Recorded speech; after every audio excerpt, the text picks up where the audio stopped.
बिस्मिल्लाहिर्रहमानिर्रहीम अस्सलामुअलैकुम वरहमतुल्लाहि वबरकातुहू। उम्मीद है दोस्तों सब खैर आफियत से होंगे। आज के अपने इस वीडियो के अंदर मैं आपको CS 502 फंडामेंटल्स ऑफ एल्गोरिदम की कंप्लीट फाइनल टर्म की प्रिपरेशन करवाऊंगा और इस वीडियो के अंदर आपको CS 502 के तमाम इंपॉर्टेंट MCQs, तमाम के तमाम इंपॉर्टेंट शॉर्ट क्वेश्चंस और लॉन्ग क्वेश्चन सब के बारे में गाइड करूँगा। इससे पहले दोस्तों, अगर अभी तक आपने हमारे जो शॉर्ट लेक्चर्स की प्लेलिस्ट है 502 की, अगर उसको वॉच नहीं किया तो उसको फटाफट से वॉच कर दीजिए। और ये मैं आपको क्लियर कर दूं पहले ही कि हमारी प्लेलिस्ट के अंदर लेक्चर नंबर 21 से लेकर लेक्चर नंबर 39 तक ये जो 19 लेक्चर हैं ये आपके फाइनल टर्म के लिहाज से इम्पोर्टेंट है, यानी फाइनल टर्म के सिलेबस में इंक्लूड है। अगर आपने हमारी जो प्लेलिस्ट है CS 502 की अगर उसे वॉच किया हुआ है तो बहुत अच्छी बात है। अगर वॉच नहीं भी किया हुआ तो मैं वीडियो के डिस्क्रिप्शन पार्ट में आपको लिंक दे दूंगा कंप्लीट प्लेलिस्ट का। आप उस कंप्लीट प्लेलिस्ट को पहले वॉच कीजिएगा, देन इस वीडियो को फॉलो कीजिएगा। ये वीडियो अगर दोस्तों आप 10 साल बाद भी देखेंगे तो इंशाल्लाह आपके लिए बहुत हेल्पफुल होगी, क्योंकि आज की इस वीडियो के अंदर मैं आपको A to Z कंप्लीट सारे के सारे कंसेप्ट जो है इंपॉर्टेंट गाइड करूँगा। वीडियो को एंड तक जरूर देखिएगा अगर आप 100% मार्क्स जो है वो गेन करना चाहते हैं। बहुत से स्टूडेंट्स की CS 502 के अंदर सैप्ली आती है, क्यों? क्योंकि उनको गाइड करने वाला कोई नहीं था। लेकिन अब KST ने इस दफ़ा जो है वो आपके लिए एक बहुत ही कमाल की प्लेलिस्ट भी ऑलरेडी अपलोड की हुई है और साथ साथ CS 502 की आज प्रिपरेशन वीडियो भी अपलोड कर दूंगा। और मैं ये गारंटी देता हूँ कि इंशाल्लाह अल्लाह पाक के फजलो करम से आइंदा से कभी भी कोई स्टूडेंट CS 502 के अंदर फेल नहीं होगा, अगर वो सिर्फ मेरी इस प्लेलिस्ट को और साथ साथ अल्लाह पाक के फजलो करम से इस मेरी प्रिपरेशन वीडियो को फॉलो करेगा। सो फटाफट से चैनल को अगर सब्सक्राइब नहीं किया तो फटाफट से सब्सक्राइब भी कर दीजिए और साथ बने बेल के आइकन के ऊपर क्लिक करके ऑल नोटिफिकेशन भी ऑन कर दीजिए। चलते हैं और देखते हैं कि किस तरह से हमने MCQs प्रिपेयर करने हैं। दोस्तों उम्मीद करता हूं कि आपने हमारी ये जो हाईलाइटेड हैंडआउट्स हैं इसको ऑलरेडी हमारी वेबसाइट kstlearningweb.blogspot.com से डाउनलोड किया होगा, लेकिन आज मैं दोबारा से इन हैंडआउट्स को अपडेट करूंगा, क्योंकि दोस्तों इन हाईलाइटेड हैंडआउट्स में कुछ मैंने आज फिर चेंजिंग की हैं। सो उन चेंजेस को हासिल करने के लिए आपने क्या करना है, आज फिर अगेन आपने हमारी वेबसाइट पे आना है। जब दोस्तों आप हमारी इस तरह वेबसाइट पे आएंगे तो यहाँ पे आने के बाद वर्चुअल यूनिवर्सिटी वाले ऑप्शन के अंदर आप हैंडआउट्स वाले ऑप्शन पे जाके भी डाउनलोड कर सकते हैं, या इससे भी आपके लिए मैंने ईजी कर दिया है। आप सिंपली यहाँ पे पास्ट पेपर वाले ऑप्शन पे आएँ और यहाँ पे फाइनल टर्म वाले ऑप्शन पे जाएँ। जैसे आप फाइनल टर्म वाले ऑप्शन पे आएंगे तो आपके सामने कुछ इस तरह का इंटरफेस आएगा। यहाँ पे आप दोस्तों हमारी फाइनल टर्म पेपर्स की जितनी भी प्रिपरेशन के लिए जितनी अभी तक वीडियोस अपलोड की गई हैं ये उस प्लेलिस्ट का लिंक है। आप इस प्लेलिस्ट को वॉच करने के बाद इसमें जितने भी सब्जेक्ट्स की प्रिपरेशन वीडियोस हैं वो आप उनको वॉच कर सकते हैं। इसके बाद दोस्तों यहाँ पे KST लर्निंग के कुछ सॉल्व पेपर्स के कुछ टिप्स दी गई हैं। यहाँ पे आपको सारे का सारा मटेरियल भी मिल गया। ये देखिए हाईलाइटेड हैंडआउट्स भी हैं तम सब्जेक्ट्स के, डिफरेंट सब्जेक्ट्स के, और यहाँ पे इंपॉर्टेंट टॉपिक्स भी हैं हर सब्जेक्ट के। तो यहाँ पे दोस्तों इस पेज पे आने के बाद यहाँ पे आपको CS 502 के ये देखे लिखा हुआ है हाईलाइटेड हैंडआउट्स। तो आज आपने यहाँ पे आना है, जब मैं वीडियो अपलोड कर दूंगा उसके बाद यहाँ पे इन हैंडआउट्स को दोबारा से अपडेट कर दिया जाएगा। तो आपने ये दोबारा से अपडेट किए हुए हाईलाइटेड हैंडआउट्स को यहाँ से डाउनलोड अगेन कर लें। अगर पहले से किए हुए हैं तो उन्हें डिलीट कर दें, अगेन जो है वो यहाँ से आके डाउनलोड दोबारा से करें हाईलाइटेड हैंडआउट्स। ठीक है जी, चलें जी, तो इसको ज़रूर आप कर लीजिएगा हैंडआउट्स को यहाँ से डाउनलोड। हैंडआउट्स को डाउनलोड करने के बाद दोस्तों आपको जो जो चीज़ें हाईलाइटेड हैंडआउट्स के अंदर मिलेंगी आपने उन सबको अच्छे से प्रिपेयर कर लेना। उससे फ़ायदा ये होगा कि आपके जितने भी शॉर्ट क्वेश्चंस होंगे, जितने भी MCQs होंगे, वो सारे के सारे A to Z जो है वो कवर हो जाएंगे। यहाँ पे एक चीज़ पहले क्लियर कर दूँ कि यहाँ पे आपके टॉपिक नंबर 6.4 से लेकर टॉपिक नंबर 9.9 तक आपका जो फाइनल का जो सिलेबस है वो इंक्लूडेड है। तो यहाँ से आपने शुरू करना 6.4 से। तो चलें स्टेप बाय स्टेप चलते हैं। जहाँ तक MCQs की बात है तो वो तो मैंने आपको बता दिया कि ये मेरे जो हाईलाइटेड हैंडआउट हैं जब आप डाउनलोड कर लोगे उनमें जितने भी मैंने चीज़ों को हाईलाइट किया हुआ है आप उनको पढ़िएगा। इसके अलावा एक चीज़ यहाँ पे पहले की इंपॉर्टेंट बता दूँ दोस्तों, जितने भी हाईलाइटेड हैंडआउट्स में जितने भी मैंने सूडो कोड जो हैं मैंने हाईलाइट किए हुए हैं उनको चाहे आप रहने दीजिएगा ना कीजिएगा, क्योंकि सूडो कोड दोस्तों पेपर में नहीं आते। बहुत कम चांस है, अगर फर्स्ट करें आया भी तो कोई एक लॉन्ग क्वेश्चन के अंदर कोई एक सूडो कोड आ जाएगा। और आपको ये भी पता है कि फाइनल टर्म के पेपर के अंदर आपको चॉइस के भी 1-2 क्वेश्चन दिए जाते हैं। सो अगर फर्ज करें एक क्वेश्चन के अंदर सूडो कोड आया भी अगर किसी क्वेश्चन का अबल तो आएगा नहीं, लेकिन अगर आया तो आप उसे चॉइस पे छोड़ दीजिएगा। सो इसलिए किसी भी टॉपिक का सूडो कोड करने की ज़रूरत नहीं है। बस हर टॉपिक की डेफिनेशंस, उसके इंपॉर्टेंट पॉइंट्स, की पॉइंट्स और उसके साथ उसकी जो ड्राई रन मतलब जो डायग्राम है उसको अच्छे से कीजिएगा, उसका कंसेप्ट लीजिएगा। सूडो कोड यानी जो एल्गोरिदम्स हैं सारे के सारे मतलब जिनका कोड्स गिवन है आप उन सबको छोड़ दें, कोई ज़रूरत नहीं है उनको करने की। यही सबसे बड़ी मुश्किल है CS 502 के अंदर स्टूडेंट्स के लिए कि जी हमें सूडो कोड नहीं याद होते, हम कैसे उनको रट लगाएं, हम कैसे करें। तो मैंने आपके लिए आसानी कर दिया कि आप कोई भी सूडो कोड ना करो, इंशाल्लाह पेपर में आपके 100% मार्क्स फिर भी आ जाएंगे। ये इंपॉर्टेंट बात भी क्लियर होगी। इसके अलावा सूडो कोड के अलावा जितने भी डायग्राम्स हैं उनको आपने अच्छे से मेरे शॉर्ट लेक्चर्स के कवर करना है और जितने भी हाईलाइट चीज़ें हैं उनको अच्छे से कीजिएगा। तो बढ़ते हैं। सबसे पहले दोस्तों टॉपिक है यहाँ पे फाइनल टर्म का चेन मैट्रिक्स मल्टीप्लाई। ये टॉपिक जो है आपके एमसीक्यूज और आपके शॉर्ट क्वेश्चन दोनों के लिहाज से इंपॉर्टेंट है। तो जिस टॉपिक के ऊपर मैं ये टिक करूँगा इस तरह से ब्लू कलर के साथ, आपने बल्कि मैं इसके आगे लिख भी देता हूँ। तो ये दोस्तों आपके एमसीक्यूज, ये वाला टॉपिक आपके एमसीक्यूज और शॉर्ट के लिहाज से वेरी वेरी इंपॉर्टेंट है, तो इसको अच्छे से कीजिएगा आपने। ठीक है जी, ओके। तो अब मैं यहाँ बल्कि मैं एक काम करता हूँ, यहाँ पे शॉर्ट फॉर्म में एम एस लिख दूंगा। जो एमसीक्यूज के लिए इंपॉर्टेंट होगा उसके आगे मैं एम लिखूंगा, जो शॉर्ट के लिहाज से इंपॉर्टेंट होगा उसके आगे एस लिखूंगा, और जो लॉन्ग के लिहाज से इंपॉर्टेंट होगा उसके आगे एल लिखूंगा। तो यहाँ पे मैंने लिख दिया एम और एस, मीन कि ये आपका जो टॉपिक है ये एमसीक्यूज के लिहाज से भी इंपॉर्टेंट है और शॉर्ट के लिहाज से भी इंपॉर्टेंट है। नेक्स्ट चलते हैं नैपसैक प्रॉब्लम। दोस्तों ये नैपसैक जो प्रॉब्लम है ये आपके वेरी वेरी इंपॉर्टेंट है, एमसीक्यूज के लिहाज से भी, शॉर्ट के लिहाज से भी एंड लॉन्ग के लिहाज से भी। सो इसको आपने एमसीक्यूज के लिहाज से भी करना है, आपने इसको शॉर्ट के लिहाज से भी करना है और लॉन्ग के लिहाज से भी करना है। So very very important long question है, इसको आपने कंप्लीट करना है। ठीक है जी, उसके बाद नेक्स्ट आता है चैप्टर नंबर 7। चैप्टर नंबर 7 दोस्तों पहला है जी काउंटिंग मनी। ये काउंटिंग मनी सिर्फ और सिर्फ दोस्तों आपके एमसीक्यूज और शॉर्ट के लिहाज से इंपॉर्टेंट है, एमसीक्यूज और शॉर्ट के लिहाज से इंपॉर्टेंट है, लॉन्ग में से इसमें से कुछ भी नहीं आएगा। ठीक है जी, नेक्स्ट चलते हैं। आपने जस्ट इसका जनरल कंसेप्ट लेना है, ग्रिडी एल्गोरिदम, जिसमें सबसे पहले जी हफमैन कोडिंग। हफमैन कोडिंग दोस्तों very very important question for MCQs, short and long, तीनों के लिहाज से वेरी वेरी इंपॉर्टेंट है। सो आपने हफमैन को नहीं छोड़ना, इसको कंप्लीट करना है आपने। हफमैन का आपको ट्री बनाना चाहिए, हफमैन के आपको जो है वो कैसे उसकी कैलकुलेशन करते हैं वो आपको अच्छे से करनी आनी चाहिए। तो very very important for long question. Chapter number 7 में एक ही लैंग्वेज इंपॉर्टेंट है वेरी वेरी, और वो है जी आपका हफमैन एंड कोडिंग। ठीक है जी, इसको आपने अच्छे से करना है। उसके बाद दोस्तों नेक्स्ट आ जाता है अगला क्वेश्चन हमारे पास एक्टिविटी सिलेक्शन। ये आपका क्वेश्चन जो है वो एमसीक्यूज के लिहाज से और शॉर्ट के लिहाज से इंपॉर्टेंट है, लॉन्ग के लिहाज से इंपॉर्टेंट नहीं है। अगर दोस्तों हम फ्रैक्शनल नैपसैक प्रॉब्लम की बात करें तो ये भी जो आपका टॉपिक है ये भी आपके पीछे वाले चैप्टर में आपको मैंने जैसे बताया था, ये देखें यहाँ पे भी लिखा हुआ है नैपसैक जो प्रॉब्लम है ये आपकी, चाहे ये 01 नैपसैक प्रॉब्लम हो चाहे आपकी फ्रैक्शनल प्रॉब्लम हो, ये आपका very very important long question है एमसीक्यूज, शॉर्ट एंड लॉन्ग के लिहाज से। सो अब ये याद रखिएगा जिसके आगे मैं एम एस एल लिख रहा हूँ ये आपके तीनों के लिहाज से इंपॉर्टेंट है, जिसके आगे एम एस लिख रहा हूँ वो आपके सिर्फ एमसीक्यूज और शॉर्ट के लिहाज से इंपॉर्टेंट है, उसको फिर आपने सिर्फ जनरल कंसेप्ट उसका लेना है। नेक्स्ट चलते हैं जी chapter number 8, very very complete chapter, very very important है। आपने इस चैप्टर को नहीं छोड़ना, इस चैप्टर को तो आपने कंप्लीट ऐसे करना है जैसे सो आपका काम है। ठीक है, मतलब इसमें से आपके मोस्टली लॉन्ग क्वेश्चन आपके मतलब ये समझ लें कि 100% अगर आपका फाइनल पेपर जो है वो 100% का होता है, उसमें से दोस्तों 60% का पेपर जो है वो आपका सिर्फ चैप्टर 8 में से आता है।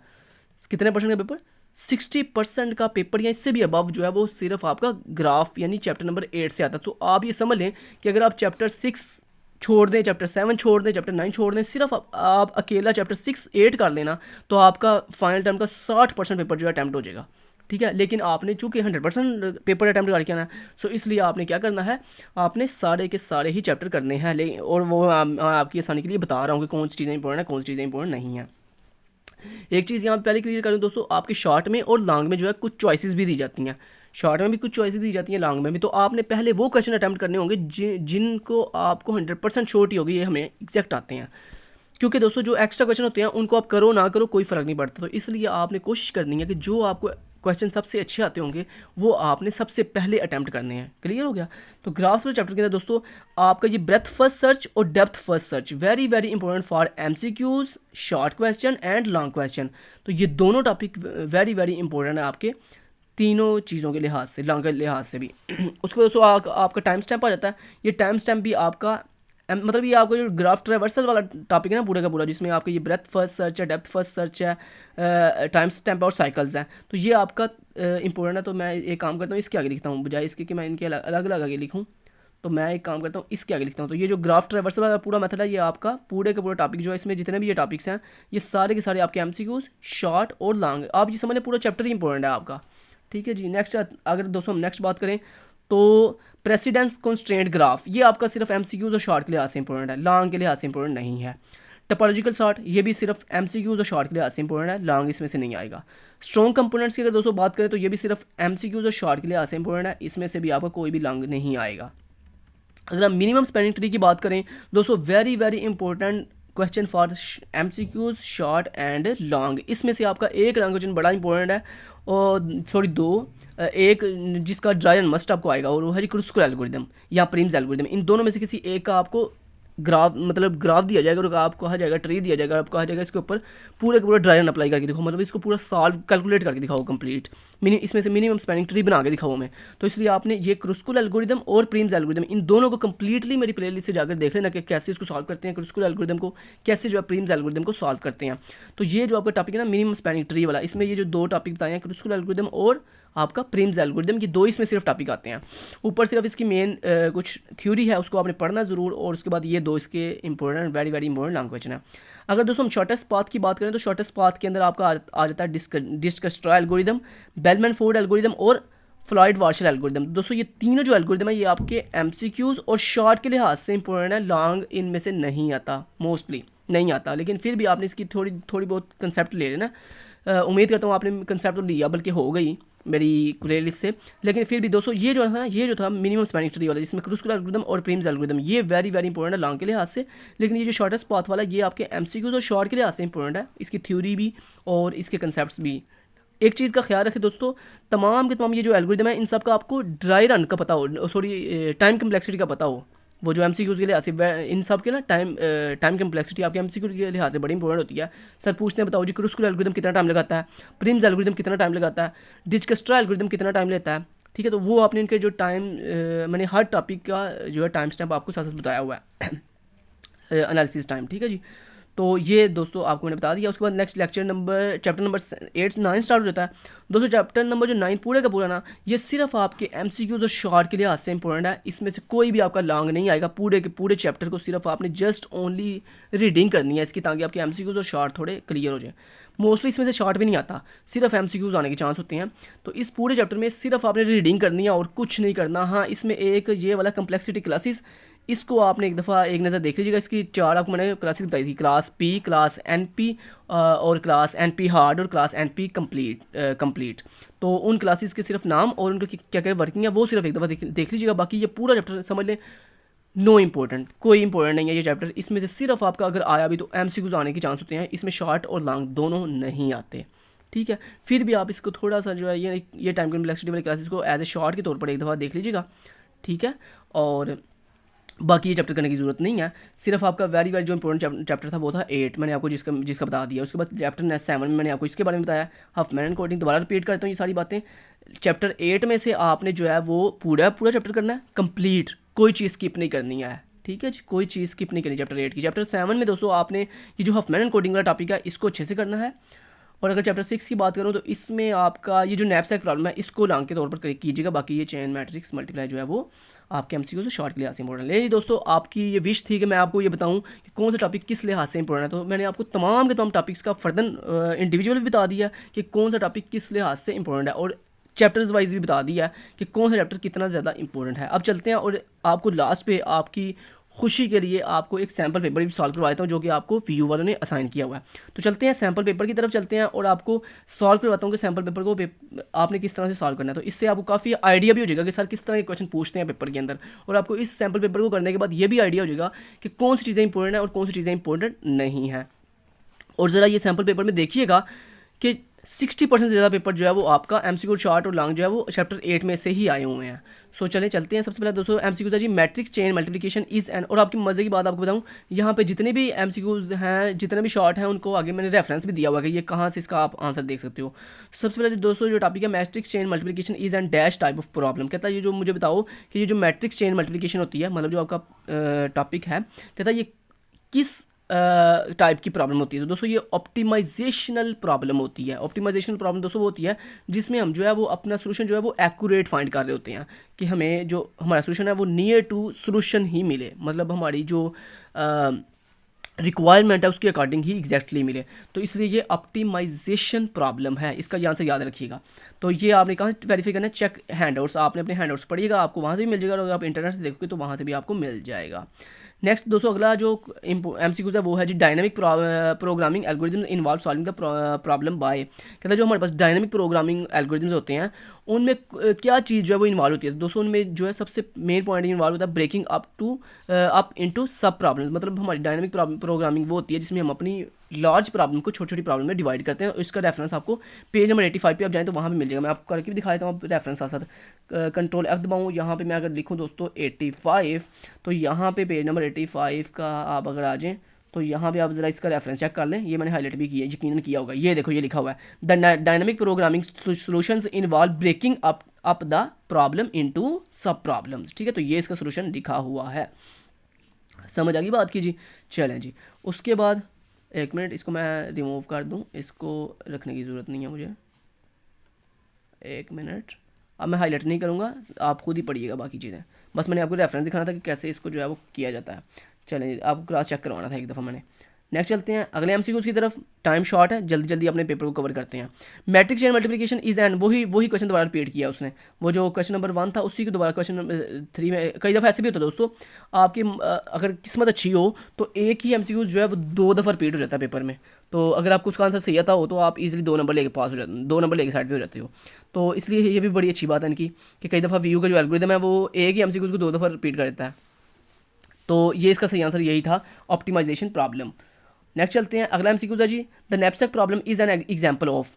कि दोस्तों जो आपकी नैपसैक प्रॉब्लम होती है वो किसकी एग्जांपल है? ग्रीडी एल्गोरिथम की, 2D डायनामिक प्रोग्रामिंग की। अच्छा, एक चीज़ यहाँ पे दोस्तों मैं पहले ही आपको क्लियर कर दूँ, जो आपकी जनरल नैपसैक प्रॉब्लम है ना, जो जनरल नैपसैक प्रॉब्लम है वो आपके डायनामिक प्रोग्रामिंग को अप्रोच करती है।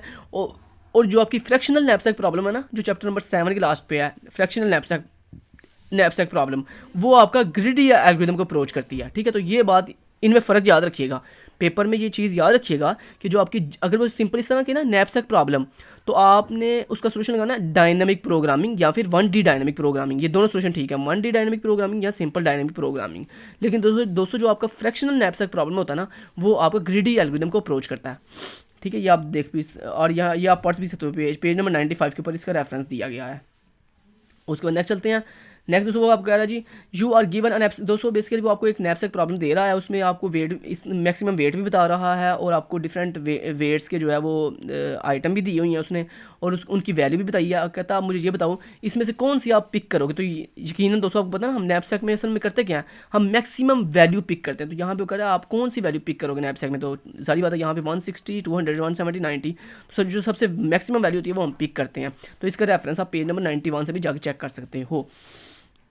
नेक्स्ट चलते हैं, विच of the following algorithm is the best approach for solving Huffman codes. कहता है बताओ हफमैन कोडिंग को सॉल्व करने के लिए कौन सी अप्रोच हम यूज़ करते हैं। तो दोस्तों यहाँ पे ग्रिडी एल्गोरिथम जो है वो हम यूज़ करते हैं किसके लिए, हफमैन कोड्स के लिए। तो इसका रेफरेंस आप पेज नंबर 99 पे जाके चेक कर वेरीफाई कर सकते हो। उसके बाद दोस्तों ये आपको एक ट्री दिया गया है और आपको कहा गया है कि ये जो सी है, ये जो सी आपका जो है ना वो कैरेक्टर है ना, उसका कहता है कोड वर्ड मुझे बताओ क्या कोड वर्ड आएगा। और आपको पता है मैंने आपको हफमैन कोडिंग सिखाई हुई है, उसमें मैंने आपको बताया था कि जो ट्री होता है उस ट्री का जो लेफ्ट एज होता है उसको हम 0 डिनोट करते हैं और जो राइट होता है उसको हम 1 डिनोट करते हैं। तो ये देखो 0 1, ये 1, ये 0, ये 1। तो अगर मैं आपको कहूँ कि इस ट्री के अंदर आप सी, यहाँ से रूट से सी पे जाना, तो इसका कोड क्या होगा बोला, इधर देखो ज़रा, रूट से यहाँ पे आए तो कोड 1, यहाँ पे आए कोड 1, यहाँ पे आए कोड 0, तो 1 1 0, तो मतलब इसका कोड होगा 1 1 0। तो ये देखो इसमें से कोड ठीक था 1 1 0, और इसको आप पेज नंबर 101 पे भी जाके वेरीफाई कर सकते हो। नेक्स्ट चलते हैं फ्रैक्शनल, आगे देखो वही बात आ गई, fractional knapsack problem is solve most efficiently by which of the following algorithm. कहता है मुझे बताओ कि आपका कौन सा एल्गोरिथम फ्रैक्शनल नैपसैक प्रॉब्लम को सॉल्व करता है। तो मैंने अभी आपको ऊपर बताया था कि अगर वो आपको पेपर में सिंपल नैपसैक प्रॉब्लम का पूछे तो फिर आपका सही आंसर होता है डायनामिक प्रोग्रामिंग, लेकिन अगर वो आपको फ्रैक्शनल नैपसैक प्रॉब्लम का बोले तो फिर इसका सही आंसर होता है ग्रिडी एल्गोरिथम। ठीक है, तो इसका सही आंसर है दोस्तों ग्रिडी एल्गोरिथम। इसको आप वेरीफाई पेज नंबर 109 से जाकर कर सकते हैं। नेक्स्ट अगला एमसीक्यू है the main time taking step in fractional knapsack problem is. कहता मुझे बताओ कि फ्रैक्शनल नैपसैक प्रॉब्लम में किस स्टेप के ऊपर ज़्यादा टाइम वेस्ट होता है। तो दोस्तों पहला उसने पॉइंट दिया breaking items into fraction. No, इस पर ज़्यादा टाइम नहीं लगता, क्योंकि देखो आपने अगर एक फ्रैक्शन के लिहाज से अपने पॉइंट्स को ब्रेक करना हो तो कोई फॉर्मूला होता है उसको पिक करो, अलग अलग खर्चा, वो आपको सारे बता देगा पॉइंट्स। ठीक है, कोई टाइम नहीं लगेगा। एडिंग आइटम्स इनटू नैपसैक, कोई टाइम नहीं लगेगा। सॉर्टिंग, यस सॉर्टिंग में टाइम लगेगा। तो दोस्तों ये जो इन 4 स्टेप में ये जो स्टेप है ना सॉर्टिंग करना, मतलब तरतीब लगाना, एक चीज़ को तरतीब लगाना सेंडिंग ऑर्डर में या डिसेंडिंग ऑर्डर में, दोस्तों इस पर ज़्यादा टाइम लगता है। तो इसलिए यहाँ पे सही आंसर है सॉर्टिंग, कि आपका जो फ्रैक्शनल नैपसैक प्रॉब्लम होती है इसमें सबसे ज़्यादा जिस स्टेप पे टाइम लगता है वो आपकी सॉर्टिंग स्टेप होता है। नेक्स्ट चलते हैं which bit is represent as a parity bit in an ASCII set. कहता है मुझे बताओ आपके आस्की सेट के अंदर कौन सी बिट जो होती है वो आपकी, और आपको पता है कि आस्की के अंदर एक लेटर को रिप्रेजेंट करने के लिए टोटल नंबर ऑफ बिट्स जो है वो 8 होती हैं, 8 बिट्स होती हैं। तो वो कहता है उन 8 बिट्स में से कौन सी बिट जो है पैरिटी के लिए यूज़ होती है। दोस्तों आपकी जो बिट नंबर 8 है वो आपकी पैरिटी के लिए यूज़ होती है, और इसके लिए इसको आप इंटरनेट पर जाके सर्च भी कर सकते हो। नेक्स्ट कहता what does the activity selection problem means. कहता मुझे बताओ जो आपकी एक्टिविटी सिलेक्शन प्रॉब्लम है वो उसका मतलब क्या है। दोस्तों उसका मतलब बेसिकली शेड्यूलिंग प्रॉब्लम होता है। ठीक है, इसको आप चेक कर सकते हो पेज नंबर 105 पे जाकर। नेक्स्ट चलते हैं। You are given infinite coins of demonstrates V1 V2 V3। कहता है इस तरह आपको बेसिकली डिफरेंट कॉइन्स दिए गए। ये बेसिकली आपकी वो जो प्रॉब्लम थी ना कॉइन्स वाली, जिसमें हमें एक दिया जाता है कॉइन्स दिया जाता है और हमें कहा जाता है इसको जो है ना वो इस तरह से डिवाइड करो कि आपके पास मिनिमम नंबर ऑफ कॉइन्स जो हैं वो आपने फाइंड करने हैं इसमें से। ठीक है, तो उसके लिए दोस्तों हम जो प्रॉब्लम यूज़ करते हैं वो है ग्रिड डायनेमिक प्रोग्रामिंग। तो ये बात याद रखना कि हमारी जो इनफिनाइट कॉइन्स वाली जो प्रॉब्लम है उसके लिए हम जो एल्गोरिदम यूज़ करते हैं वो है जी डायनेमिक प्रोग्रामिंग। इसको आप पेज नंबर 98 पर जाके वेरीफाई भी कर सकते हैं। नेक्स्ट आता है दोस्तों यू आर गिविंग इनफिनाइट, वही देखें क्वेश्चन दोबारा उसने रिपीट कर दिया, तो सॉरी वो क्वेश्चन रिपीट नहीं किया। अब वो पूछ रहा है कि जब आप डायनेमिक प्रोग्रामिंग के थ्रू अपनी वो जो कॉइन्स वाली प्रॉब्लम है उसको जब सॉल्व करते हैं तो उसके लिए कितना टाइम लगता है। दोस्तों उसके लिए जो टाइम लगता है वो ऑर्डर ऑफ k/n है। तो यहाँ पे दोस्तों k जो है वो कॉन्स्टेंट है, तो यहाँ पे उसने k की जगह पे s लिया हुआ है, तो इसलिए आपने यहाँ पे s लगा दो, k लगा दो, ये ठीक आंसर है। तो आपको इसको पेज नंबर 99 पे जाके वेरीफाई करना है, वहाँ पे k लिखा होगा s की जगह पे, तो ये s भी बेसिकली कॉन्स्टेंट टाइम को रिप्रेजेंट कर रहा है, तो ये यहाँ पे ऐसे ही रहेगा। उसके बाद नेक्स्ट आता है दोस्तों कहता है what is the fraction knapsack problem. कहता है फ्रैक्शन नैपसैक प्रॉब्लम असल में होती क्या है, तो ये इसका सही आंसर है। A problem in optimisation that deals with selecting items to include in knapsack so as to maximise the total value of items in the knapsack. तो ये इसका ठीक आंसर है कि मतलब वो कह रहा है ये एक बेसिकली ऑप्टिमाइजेशन की एक प्रॉब्लम है जो डील करती है हमारी सिलेक्टिंग आइटम्स को, कि हमने कौन सी आइटम जो है सिलेक्ट करनी है नैपसैक के लिए, और उसमें हमारी मेन जो टारगेट होता है वो ये होता है कि हमने मैक्सिमम टोटल वैल्यू जो है वो हासिल करनी है। ठीक है जी। नेक्स्ट अगला MCQ पे चलें, तो वो है जी what is the objective of the fractional knapsack problem. कहता है मुझे बताओ कि आपका फ्रैक्शनल नैपसैक प्रॉब्लम का मेन ऑब्जेक्टिव क्या है। दोस्तों उसका मेन जो ऑब्जेक्टिव मैंने अभी आपको बताया, उसका मेन ऑब्जेक्टिव होता है मैक्सिमम वैल्यू ऑफ आइटम्स हासिल करना। तो ये देखो ये लिखा हुआ है to find the maximum value of items that can be selected to fill the knapsack. Page number 109 पे जाके इसको वेरीफाई कर सकते हो। Next what is the key difference between, अब अगर मुझे बताओ कि जो आपका सिंपल 0-1 नैपसैक प्रॉब्लम है उसमें और जो आपका फ्रैक्शनल नैपसैक प्रॉब्लम है उसमें क्या मेन डिफरेंस है। तो दोस्तों दोनों में मेन डिफरेंस ये वाला है। द जो 0-1 नैपसैक प्रॉब्लम था वो बेसिकली आइटम्स को to be taken in the entirety, उनकी एंटायरिटी के लिहाज से जो है ना वो मतलब पूरी आपकी आइटम को पिक करता है, ये नहीं कि हाफ आइटम को पिक करता है, तो ये उसकी एंटायरिटी मतलब पूरे आइटम को वो पिक करता है 0-1 नैपसैक प्रॉब्लम जो है। जबकि जो आपका फ्रैक्शनल प्रॉब्लम होता है वो आपके जो है ना आइटम्स को पिक किस लिहाज से करता है, फ्रैक्शनल अमाउंट के लिहाज से। ठीक है जी, तो ये भी बात याद रखिएगा, इन दोनों में ये मेन डिफरेंस है इन दोनों में। नेक्स्ट चलते हैं। A free tree does not have dash nodes vertex. दोस्तों जो आपका फ्री ट्री होता है उसके पास कभी भी रूट नोड नहीं होती, तो ये बात याद रखिएगा, और इसको आप वेरीफाई कर सकते हो पेज नंबर 142 से जाकर। नेक्स्ट चलते हैं। The number of edges in a minimum spanning tree is dash the number of edges in the original graph. कहता मुझे ये बताओ कि आपके मिनिमम स्पैनिंग ट्री के अंदर जो नंबर ऑफ एजेस होते हैं वो आपके ओरिजिनल ग्राफ के क्या होते हैं, ग्रेटर होते हैं, लेस और ग्रेटर होते हैं, सबसेट होते हैं या इक्वल होते हैं। तो दोस्तों इसका आंसर मैंने यहाँ पे इक्वल टू लगाया हुआ है, लेकिन मुझे कुछ शक पड़ता है इसका आंसर जो है वो सबसेट भी हो सकता है। तो इन दोनों में से आप खुद वेरीफाई कर लीजिएगा अच्छे से, क्योंकि मैंने जो इसका हैंडआउट से देखा है वो 143 के ऊपर ये लिखा हुआ है इक्वल टू, लेकिन मुझे थोड़ा शक पड़ता है कि इसका सबसेट भी हो सकता है, तो इसलिए आप लेकिन ज़्यादा चांस इसके हैं इक्वल टू, इसलिए मैंने इसको प्रेफरेंस दी है। ठीक है, वैसे आपका ये सबसेट भी बन सकता है। ठीक है, तो इसको आप फिर भी एक दफ़ा वेरीफाई खुद भी कर लीजिएगा। तो ये सिर्फ वाहद एक MCQ था जिसके ऊपर थोड़ा मुझे डाउट है, वरना मैंने इसको ज़्यादा जो आपके हैंडआउट्स और इंटरनेट के ऊपर आंसर है वो यही था इक्वल टू वाला ही। ठीक है जी, चलें नेक्स्ट चलते हैं। The number of vertices in a minimum spanning tree is the number of vertices in the original graph. अब वो कह रहा है जनाब आपके मिनिमम स्पैनिंग ट्री के अंदर जो नंबर ऑफ वर्टिसेस होते हैं वो आपके ओरिजिनल ग्राफ के नंबर ऑफ वर्टिसेस के क्या होते हैं, ये पक्का कंफर्म आंसर है इक्वल टू होते हैं। ये बात याद रखिएगा, जो आपके वर्टिसेस होते हैं ना वो हमेशा ओरिजिनल ग्राफ के वर्टिसेस के इक्वल ही होते हैं।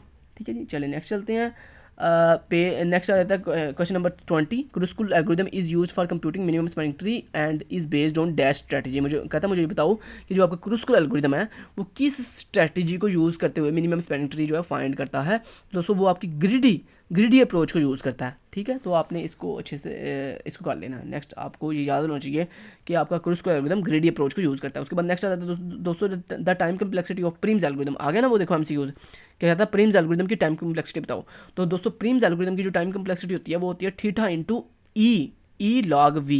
ई बेसिकली यहाँ पे एजिस को रिप्रेजेंट कर रहा है, वी यहाँ पे वर्टिसेस को रिप्रेजेंट कर रहा है। तो ये इसका ठीक आंसर है। इसको आप पेज नंबर 153 पे जाके वेरीफाई कर सकते हो। नेक्स्ट आगे चलते हैं दोस्तों। Dijkstra algorithm is use to compute the dash in a directed graph. कहता है मुझे ये बताओ कि जो आपका डिजकस्ट्रा एल्गोरिदम है वो आपके डायरेक्टेड ग्राफ के अंदर किसको कंप्यूट करता है। तो दोस्तों वो आपका सिंगल सोर्स शॉर्टेस्ट पाथ को मतलब फाइंड करता है। तो इसका सही आंसर है ये वाला single source shortest path. Page number 154 पे जाके आप इसको जो है वो वेरीफाई भी कर सकते हो। डिजकस्ट्रा एल्गोरिदम बेसिकली दोस्तों बनाया इसलिए गया ताकि वो सिंगल सोर्स शॉर्टेस्ट पाथ को कंप्यूट कर सके। नेक्स्ट चलते हैं।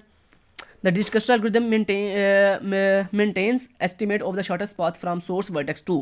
कहता मुझे ये बताओ कि जो आपका डिजकस्ट्रा एल्गोरिदम है वो आपके शॉर्टेस्ट पाथ को फाइंड करता है सोर्स वर्टेक्स से कहाँ तक, इसका सही आंसर है all vertices in the graph. और इसको आप पेज नंबर 154 पे जाके वेरीफाई कर लेना। वहाँ पे लिखा होगा कि source vertex to all vertices in the graph, कि जितने भी आपके ग्राफ के अंदर वर्टिसेस होते हैं उन सब के साथ वो जो है सोर्स वर्टेक्स है उन सब की तरफ जाकर हमारा सिंगल सोर्स शॉर्टेस्ट पाथ जो है फाइंड करता है।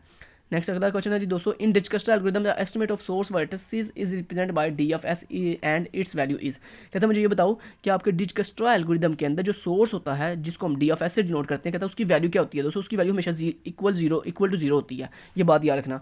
जो भी आपका डिजकस्ट्रा एल्गोरिदम होता है, डिजकस्ट्रा एल्गोरिदम के अंदर हमेशा आपके सोर्स की वैल्यू जीरो होगी। ये बात हमेशा याद रखना। ये भी आपको वेरीफाई कर सकते हो पेज नंबर 154 पे जाकर। नेक्स्ट दोस्तों, if a shortest path algorithm allows negative cost cycle then the algorithm will compute. मुझे कहता है मुझे ये बताओ कि अगर आपका जो शॉर्टेस्ट पाथ एल्गोरिदम अगर आपको नेगेटिव कॉस्ट साइकिल अलाउ कर दे तो कहता है कौन सा एल्गोरिदम इसको कंप्यूट करेगा। तो यहाँ ये कौन सा एल्गोरिदम को जो है वो कंप्यूट करेगा हमें बना के देगा। तो दोस्तों ये बात याद रखना, अगर आप अपने शॉर्टेस्ट पाथ एल्गोरिदम के अंदर नेगेटिव कॉस्ट साइकिल को अलाउ कर दो तो फिर आपको जो है multiple paths between pairs of vertices मिलेंगे। मतलब हर पेयर ऑफ वर्टिसेस के दरमियान आपको मल्टीपल पाथ जो है वो क्या होंगे, मिलेंगे, फाइंड होंगे। इसको आप इंटरनेट से जाके वेरीफाई कर लेना। नेक्स्ट दोस्तों नेक्स्ट चलते हैं जी। Which algorithm does not allow negative weights. कहता है मुझे ये बताओ इनमें से कौन सा ऐसा एल्गोरिदम है जो आपके नेगेटिव वेट्स जो है ना उनको अलाउ नहीं करता। दोस्तों डिजकस्ट्रा एल्गोरिदम, जो आपका डिजकस्ट्रा एल्गोरिदम होता है ना वो कभी भी नेगेटिव वेट्स को दोस्तों अलाउ नहीं करता, उसकी परमिशन नहीं देता। इसको आप पेज नंबर 154 पर जाके चेक कर देना। Next the time complexity of bellman Ford algorithm. कहता है बेलमैन फोर्ड एल्गोरिदम की टाइम कम्प्लेक्सिटी क्या होती है। दोस्तों बेलमैन फोर्ड की जो एल्गोरिदम है उसकी time complexity theta of E into V होती है। तो इसको आप पेज नंबर 159 पे जाके चेक भी कर सकते हैं। उसके बाद Floyd Warshall algorithm is use to compute dash in the graph. कहता है मुझे ये बताओ कि आपका जो फ्लॉयड वार्शल एल्गोरिदम होता है वो क्या कंप्यूट करता है ग्राफ के अंदर। दोस्तों बेसिकली आपका जो फ्लॉयड वार्शल एल्गोरिदम होता है वो basically all pairs shortest path find कर रहा होता है। तो इसका सही आंसर है ऑल पेयर शॉर्टेस्ट पाथ। इसको आप पेज नंबर 161 पे जाके वेरीफाई कर सकते हो। उसके बाद which one among the following is the slowest algorithm. कहता है मुझे ये बताओ आपके शॉर्टेस्ट पाथ के लिहाज से कौन सा एल्गोरिदम सबसे स्लो वर्क करता है। दोस्तों फ्लॉयड वार्शल एल्गोरिदम ये सबसे स्लो वर्क करता है। क्यों? क्योंकि दोस्तों इसने सारे के सारे जो है ना ऑल पेयर्स के दरमियान शॉर्टेस्ट पाथ फाइंड करना होता है। हर पेयर के दरमियान जो है ऑल शॉर्टेस्ट पाथ फाइंड करने होते हैं। ठीक है जी, इसलिए ये सबसे स्लो वर्क करता है। उसके बाद Floyd Warshall algorithm is used for computing shortest path and is based on dash strategy. कहता है मुझे ये बताओ कि जो आपका फ्लॉयड वार्शल एल्गोरिदम है ये किस स्ट्रेटजी को यूज़ करता है। दोस्तों ये आपके डायनामिक प्रोग्रामिंग को यूज़ करता है। पेज नंबर 161 पे जाके इसको वेरीफाई कर लीजिएगा। विच बिट, ये मैंने ऊपर भी आपको अभी बताया था कि आस्की के अंदर जो बिट नंबर 8 होती है वो आपकी पैरिटी के लिए रिजल्ट की जाती है। What is an adjacency list. कहता है मुझे बताओ कि आपकी एडजेसेंसी लिस्ट का मतलब क्या था। दोस्तों जो आपकी एडजेसेंसी लिस्ट होती है ना असल में वो बेसिकली हमारे जो तमाम की तमाम लिस्ट ऑफ नोड्स होती हैं और उनके जितने भी एजेस होते हैं ग्राफ के अंदर बेसिकली उनको रिप्रेजेंट कर रही होती है। तो ये यहाँ पे सही आंसर है a list of nodes and there edges in a graph. Page number 116 के ऊपर जाके इसको वेरीफाई कर लीजिएगा। उसके बाद what is an adjacency matrix used for in graph theory. कहता है मुझे बताओ ग्राफ थ्योरी के अंदर जो आपकी एडजेसेंसी मैट्रिक्स होता है वो किसको रिप्रेजेंट कर रहा था। दोस्तों ये बात याद रखना, जो आपका एडजेसेंसी मैट्रिक्स होता है ना वो आपके ग्राफ के अंदर दो नोड्स के दरमियान जो नंबर ऑफ एजेस होते हैं ना उनको रिप्रेजेंट कर रहा होता है। तो दो यहाँ पे सही आंसर था to represent the edges between nodes, कि आपकी नोड्स के दरमियान जो एजेस होते हैं उनको रिप्रेजेंट कौन कर रहा होता है, adjacency matrix. Next, which of the following best describe breadth, कहता है मुझे बताओ ब्रेथ फर्स्ट सर्च किस लिहाज से चीज़ों को जो है वो क्या करता है, नोड्स को विजिट करता है। दोस्तों इसका सही आंसर है breadth first search is a search algorithm that visit, B इसका बी आंसर ठीक है। Visit all nodes at the same depth, मतलब जो आपकी नोड जिस लेवल के ऊपर मौजूद होती है, जिस डेप्थ के ऊपर मौजूद होती है, उसी सेम डेप्थ के ऊपर जो है आपका ब्रेथ फर्स्ट सर्च जो है उसको विजिट करता है और देन फिर नेक्स्ट मूव करता है। तो इसका सही आंसर है B F S is a search algorithm that visit all nodes at the same depth before moving on the next level. ठीक है जी, इसका सही आंसर ये वाला है। नेक्स्ट अगर हम अब वो कह रहा है डीएफएस की वर्किंग बताओ, तो डीएफएस की वर्किंग दोस्तों ये होती है, ये लास्ट वाला जो ऑप्शन है ना डी वाला, ये बिल्कुल ठीक है। DFS is a searching algorithm that visits all the nodes by exploring as far as possible. कहता है बेसिकली ये जो डीएफएस होता है ना, ये आपके जितने भी नोड होती है ना उनके आगे फर्दर जितने भी पोर्शन होते हैं ना, तमाम के तमाम पॉसिबल उनके ब्रांचेस को पहले विजिट करता है, फिर वापस बैक ट्रैकिंग करता है। तो ये इसका सही आंसर था, possible along each branch before back tracking. Back tracking करने से पहले उनकी तमाम चीज़ों को चेक करता है। What is the characteristics feature of breadth first search, कहता है मुझे बताओ कि आपकी ब्रेथ फर्स्ट सर्च का मेन फीचर क्या था, उसका वही मेन फीचर है visit all nodes at the same depth before moving to the next level. कहता मुझे बताओ what is the directed acyclic graph, मतलब डैक क्या मतलब है दोस्तों, जैसे कि नाम से ज़रूर है डायरेक्टेड एसाइक्लिक ग्राफ, मतलब ऐसा ग्राफ जिसमें आपकी जो नंबर ऑफ एजेस होते हैं वो डायरेक्टेड होते हैं और उनके अंदर कोई भी साइकिल नहीं पाया जाता। तो इसकी सही डेफिनेशन थी a graph with directed edges and no cycles. ठीक है, इसी को आगे सामने रिपीट फिर किया होगा। नेक्स्ट दोस्तों हो गया जी what is the time stamp structure used in depth first search. कहता है मुझे बताओ कि आपके डेप्थ फर्स्ट सर्च के अंदर जो आपका टाइम स्ट्रक्चर यूज़ किया जाता है वो कौन सा होता है, इन ऑर्डर ट्रेवर्सल होता है, प्री ऑर्डर होता है, पोस्ट ऑर्डर होता है, कौन सा होता है दोस्तों, पोस्ट ऑर्डर होता है। बड़ा कैसे पोस्ट ऑर्डर होता है आपको पता है, मान लो अगर आपके पास एक तीन नोड्स हैं, एक पेरेंट है, एक लेफ्ट है, एक राइट है, तो आपको पता ना कि जो आपका डीएफएस है वो कैसे वर्क करता है, पहले वो लेफ्ट की तरफ जाता है, लेफ्ट को विजिट करता है, फिर उसके बाद वापस बैक ट्रैक करके फिर आगे राइट की तरफ जाता है, फिर उसको विजिट करता है, फिर वापस बैक ट्रैक करके पेरेंट पे आता है। तो आपको याद होगा मैंने आपको CS 301 के अंदर ये समझाया था डाटा स्ट्रक्चर एल्गोरिथम के अंदर कि एक ऐसा ट्री जिसमें आप पहले लेफ्ट चिल्ड्रन को विजिट करो, फिर आप राइट चिल्ड्रन को विजिट करो, फिर आप रूट नोड यानी पेरेंट को विजिट करो, पी मतलब रूट नोड को विजिट करो। तो दोस्तों ऐसा एल्गोरिथम जिसमें आप लेफ्ट को पहले, फिर राइट को, फिर लास्ट पे रूट नोड को विजिट करो, दोस्तों ऐसे एल्गोरिथम को हम बेसिकली कहते हैं पोस्ट ऑर्डर ट्रैवर्सल। तो बेसिकली इसलिए दोस्तों इसका सही आंसर था पोस्ट ऑर्डर ट्रैवर्सल। ठीक है, इसका सही आंसर है post order traversal, time stamp use करता है आपका, सॉरी। ओके जी, नेक्स्ट दोस्तों आ जाता है हमारे पास which what is the characteristics feature of depth first search. ये हमने ऊपर अभी पढ़ा है कि विजिट ऑल द नोड्स के जो डेप्थ फर्स्ट सर्च होती है ये visit all the nodes exploring as possible along each branch before backtracking. ये ऊपर अभी भी हम करके आए हैं। लेक्चर क्वेश्चन 40 के अंदर वही फिर उसने पूछ लिया है डायरेक्टेड एसाइक्लिक ग्राफ के बारे में। तो उसका मैंने अभी भी बताया था कि ये डैग बेसिकली एक ऐसा ग्राफ होता है जिसमें हमारे पास जो नोड्स होती हैं वो डायरेक्टेड होती हैं, सॉरी एजेस जो है वो डायरेक्टेड होते हैं और उनमें कोई भी साइकिल जो है वो प्रेजेंट नहीं होता, मतलब कोई भी साइकिल नहीं पाया जाता। MCQ सारे करवा दिए, आपको साथ रेफरेंस भी दे दिए हैं, सारे पेजेस के नाम भी बता दिए हैं। तो ये जो फाइल है दोस्तों सैम्पल पेपर की, ये भी मैं अपलोड कर दूंगा अपनी वेबसाइट के ऊपर, आपने वहाँ से जाके जो है इसको डाउनलोड कर दीजिएगा। नेक्स्ट चलते हैं दोस्तों क्वेश्चन नंबर 41, शॉर्ट क्वेश्चन आ गया, बहुत मज़े का शॉर्ट क्वेश्चन है, अभी आपको इसको बता देता हूँ। कहता जी मान लो कहता है आपके पास ये बेसिकली चेन मैट्रिक्स वाला दोस्तों क्वेश्चन है, बड़ा ईजी है, मैं आपको इसका रेफरेंस भी दे देता हूँ। चेन मैट्रिक्स अगर आपने किया हो, ये देखो ये आ गया कि चेन मैट्रिक्स, ठीक है। ये चेन मैट्रिक्स के अंदर अगर अल्लाह आपका भला करे इसमें ये आंसर था, इस तरह आपको मैट्रिक्स दिए जाएंगे, ये देखें ये मैट्रिक्स दिए गए, इस तरह आपको मैट्रिक्स पेपर में दिए जाएंगे, ठीक है। और आपको बताया भी जाएगा कि ये आपके पास एक ये मैट्रिक्स है, एक ये मैट्रिक्स है, इसमें ये जो वैल्यूज़ दी गई हैं ये वैल्यूज़ पुट करते हुए अपना जो आंसर है कास्ट जो है वो फाइंड करो। तो दोस्तों ये देखो आप इस तरह से कास्ट फाइंड करते हो, ठीक है। और ये आप मेरे शॉर्ट लेक्चर देखकर फाइंड कर सकते हो कि कैसे कास्ट फाइंड करते हैं। और उसके बाद जब सारे पैट्रिक्स की आप कास्ट फाइंड कर लेते हो तो उसमें से सारे ये भी पूछ सकते हैं कि बताओ इनमें से मिनिमम कास्ट कौन सी है। तो ये यहाँ पे देखो जैसे इनमें से अगर मिनिमम कास्ट बताएं तो 88 जो है मिनिमम कास्ट है। सो ये इस तरह दोस्तों आपने ये आपको इस तरह 3 नंबर की शॉर्ट में पूछा जा सकता है कि आपको इस तरह डिफरेंट मैट्रिक्स दिए जाएंगे और कहा जाएगा कि उनकी कास्ट फाइंड करो। तो कास्ट फाइंड करना बड़ा ईजी है इसमें। तो इस तरह बस शॉर्ट में आपने इस तरह कास्ट फाइंड करनी है। देखो मैंने आपको कास्ट फाइंड करके दी भी हुई है, ये देखें ये वही बेसिक क्वेश्चन था जो सर ने आपको पेपर में हैंडआउट्स में दिया हुआ था।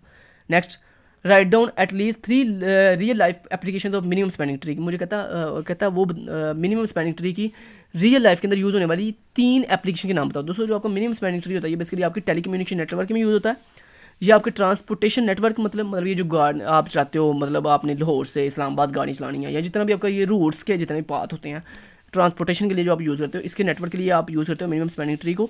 इसके अलावा आप पावर ग्रिड, ये जो आपके इलेक्ट्रिकल ग्रिड सिस्टम होते हैं, ग्रिड स्टेशन होते हैं जहाँ पे आपकी बिजली जो है वो डिवाइड की जाती है डिफरेंट सिटीज़ के तक, तो वहाँ पे भी आप मिनिमम स्पेंडिंग ट्री का इस्तेमाल करते हैं।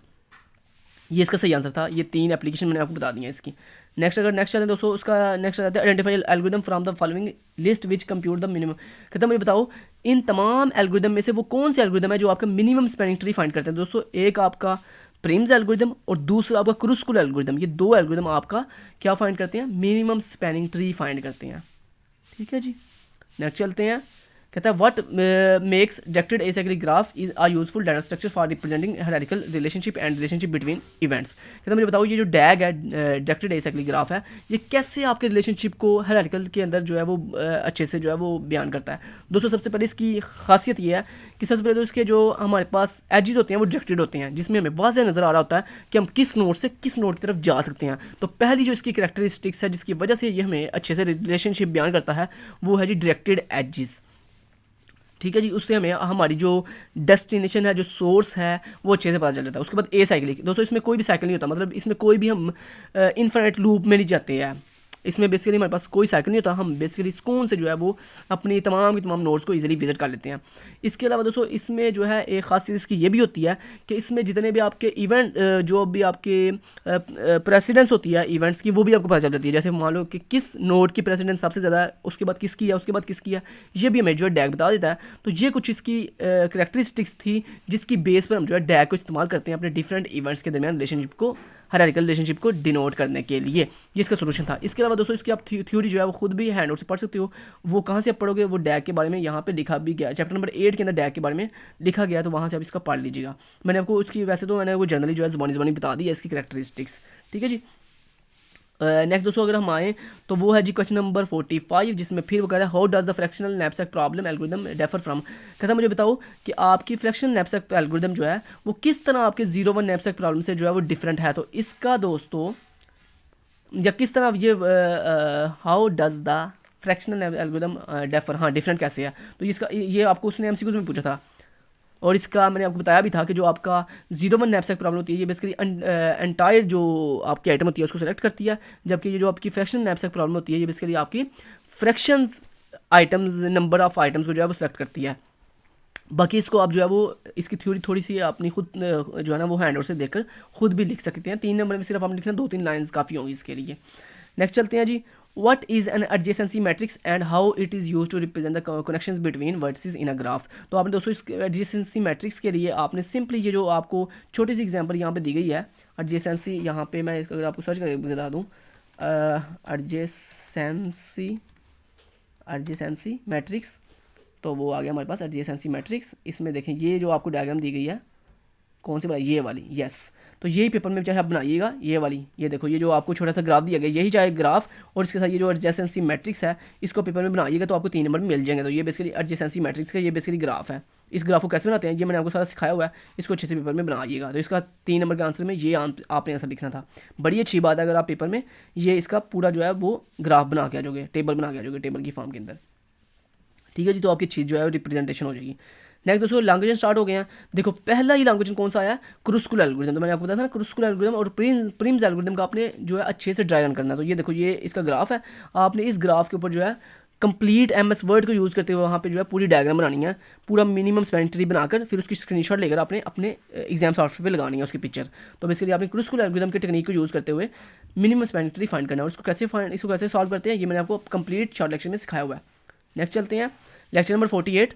Suppose you are given a map. कहता है बेसिकली आपके पास एक मैप है जिसके अंदर डिफरेंट लोकेशंस हैं रोड्स की। कहता है उसमें आपने ब्रेथ फर्स्ट सर्च को यूज़ करना है और फिर आपने एल्गोरिथम जो है सॉल्व करना है अपने डिफरेंट जो लोकेशंस हैं उनके दरमियान आपने शॉर्टेस्ट पाथ फाइंड करना है। तो दोस्तों बेसिकली इसमें आपने करना क्या था, आपने ब्रेथ फर्स्ट सर्च का वर्किंग स्टाइल बताना था। तो ये देखो मैंने आपको पॉइंट की फॉर्म के अंदर ये आपके हैंडल्स के ऊपर ये सारे पॉइंट लिखे हुए हैं कि ब्रेथ फर्स्ट सर्च कैसे काम करता है। तो इसका मैंने आपको खुद भी वैसे बताया था कि ब्रेथ फर्स्ट सर्च क्या करता है। पहले सबसे पहले वो डेजिग्नेट द स्टार्ट लोकेशन, सबसे पहले वो आपकी स्टार्ट लोकेशन देखता है। ठीक है, सेकंड नंबर के ऊपर being by enqueuing the start node into the BFS queue. फिर वो क्या करता है, वो जो आपकी स्टार्ट लोकेशन होती है उसको पकड़ता है और उसको आपकी BFS के क्यू के अंदर ऐड कर देता है। Then while the queue is empty, फिर वो क्या करता है, फिर चेक करता है क्या आपकी क्यू एम्प्टी है या नहीं एम्प्टी। अगर तो क्यू एम्प्टी हो जाए तो फिर ठीक है, लेकिन अगर क्यू एम्प्टी ना हो तो फिर क्यू में से उस एलिमेंट को डी क्यू करता है, और डी क्यू करने के बाद उस नोड के तमाम नेबर चेक करता है, तमाम एडजेसेंट वर्टिसेस चेक करता है। तो ये इसका वर्किंग स्टाइल है। ये मैंने इसके सारे आंसर लिख दिए, यहाँ पे पॉइंट लिखती हैं ये कैसे वर्क करता है। तो ये इसका सोल्यूशन था 5 नंबर के अंदर। नेक्स्ट ये सैम्पल पेपर मैं अपलोड कर दूंगा अपनी वेबसाइट पे, वहाँ से देख लीजिएगा। नेक्स्ट दोस्तों आता है जी हमारे पास नेक्स्ट क्वेश्चन है दोस्तों, जिसमें हमने बेसिकली ट्री एजेस क्या होती हैं, बैक एजेस क्या होती हैं, फॉरवर्ड एजेस क्या होती हैं और क्रॉस एजेस क्या होती हैं, इनकी डेफिनेशन करनी थी इसके अंदर। तो ये आपको सोल्यूशन मिल जाएगा इसका। कहाँ पे बोला, ये देखें, ये इसका सोल्यूशन यहाँ पे अवेलेबल है आपका। कहाँ पे बोला, मैं आपको दिखा देता हूँ इसका, आप सर्च कर सकते हो यहाँ पे। मैं आपको पेज नंबर बता देता हूँ कौन सा पेज नंबर है। जहाँ पे ये था क्रॉस, ये आ गया दोस्तों पेज नंबर आपका, अल्लाह आपको भला करे, ये पेज नंबर 128 ये यहाँ से शुरू हो रहा है। पेज नंबर 128 पे आप आओगे, ये देखो बैक एजेस की डेफिनेशन, उसके बाद आपके ये फॉरवर्ड एजेस क्या होती हैं, क्रॉस एजेस क्या होती हैं, और दोस्तों अगर मैं आपको बताऊं ट्री एजेस क्या होते हैं, तो ट्री एजेस बड़ा इजी है। ट्री एजेस का मैं बताऊं कौन से होते हैं, मतलब अगर आप एक ग्राफ के अंदर एक वर्टेक्स से दूसरे वर्टेक्स पे जाने के लिए जो रास्ता, मतलब जो आपने एज यूज़ किया ना, जो एज अभी आपने जिस एज को यूज़ करते हुए आपने एक वर्टेक्स से दूसरे वर्टेक्स पे गए हो, वो जो आपने अभी एज सिलेक्ट किया है वो एज आपका ट्री एज कहलाता है, जिसको यूज़ करके आपने एक वर्टेक्स से दूसरी वर्टेक्स को विजिट किया, तो वो आपका ट्री एज कहलाता है। सो इसकी डेफिनेशन आप लिख सकते हो। तो यहाँ पे मैं अगर लिख देता हूँ, इसका आंसर जो है किस पेज पे मौजूद है, पेज नंबर, इसका आंसर है पेज नंबर 128 से लेकर 129 पे मौजूद है। तो सोल्यूशन ऑन, यहाँ पे लिख देता हूँ सोल्यूशन ऑन पेज नंबर 128 में मौजूद है इसका सोल्यूशन। नेक्स्ट चलते हैं। नेक्स्ट दोस्तों आपके पास क्वेश्चन नंबर 50 के अंदर वो कह रहा था कि आपको ये देखो, ये एक स्ट्रिंग दी गई है, आपने इस स्ट्रिंग को यूज़ करते हुए जो है एक हफमैन ट्री बिल्ड करना था। तो इतना ये देखो, मैंने ये सोल्यूशन है इसका, ये ट्री मैंने आपको बिल्ड करके दे भी दिया। ये आपके पास करेक्टर नंबर ऑफ करेक्टर थे ABCDE, ये उनके नीचे फ्रीक्वेंसी लिखी हुई है। इन फ्रीक्वेंसी को यूज़ करते हुए आपने जो है ट्री हफमैन का ट्री बिल्ड करना था 5 नंबर के अंदर। बस आपने इस तरह एक ट्री बना के देना था। अब ये जो ट्री बनाया इसके आपने ऐसे स्क्रीनशॉट लेना था और इसको पेपर में लगा देना था, तो आपके 5 नंबर पक्के हैं। तो ये ट्री इतना बनाना ईजी है ना, अगर आपको ये ट्री बनाना आता है तो बड़ी अच्छी बात है, नहीं बनाना आता तो आप मेरे शॉर्ट लेक्चर से देख सकते हो। एक चीज़ यहाँ पे ट्री से रिलेटेड कवर कर दूँ दोस्तों, मान लो अगर आपने जो दो आपने कैरेक्टर फैच किए हैं, उनमें लेफ्ट साइड पे उसको लिखते हैं जिसकी फ्रीक्वेंसी लो होती है, और जिसकी फ्रीक्वेंसी हाई होती है उसको राइट पे लिखते हैं। जिन दो आपने मतलब कैरेक्टर को फैच किया ना ट्री बनाने के लिए, मतलब अपना ट्री के अंदर ऐड करने के लिए, उनमें हाई फ्रीक्वेंसी को राइट साइड पे ऐड करते हैं और लेफ्ट पे लो फ्रीक्वेंसी को। अगर दोनों की सेम हो तो फिर आपकी मर्जी है, जिसको मर्जी लेफ्ट पे रख दो, जिसको मर्जी राइट पे रख दो। और इसके अलावा एक और चीज़ यहाँ पे आपको बतानी थी मैंने, वो ये थी कि आपका ये जो ट्री का लेफ्ट एज होता है इसके ऊपर जीरो वैल्यू लिखते हैं, और जो राइट एज होता है इसके ऊपर 1 वैल्यू लिखते हैं। ये बात है यार, 2 पॉइंट हो गए। तीसरा पॉइंट आपको ये बताना था कि सबसे ट्री इस तरह से बनाते हैं जो सबसे मिनिमम 2 वैल्यू होती है ना, उनको पिक करते हैं, फिर उसके बाद उससे बड़ी, फिर उससे बड़ी, फिर उससे बड़ी। तो यानी कहने का मतलब ये छोटी वैल्यू से अपनी बड़ी वैल्यू की तरफ जाना होता है, और एक टाइम में सिर्फ दो ही वैल्यू जो है पिक करते हैं। एक ट्री के अंदर ट्री बनाने के लिए एक टाइम में 2 ही मिनिमम फ्रीक्वेंसी वाली वैल्यू जो है वो पिक करते हैं ट्री बनाने के लिए। ठीक हो गया।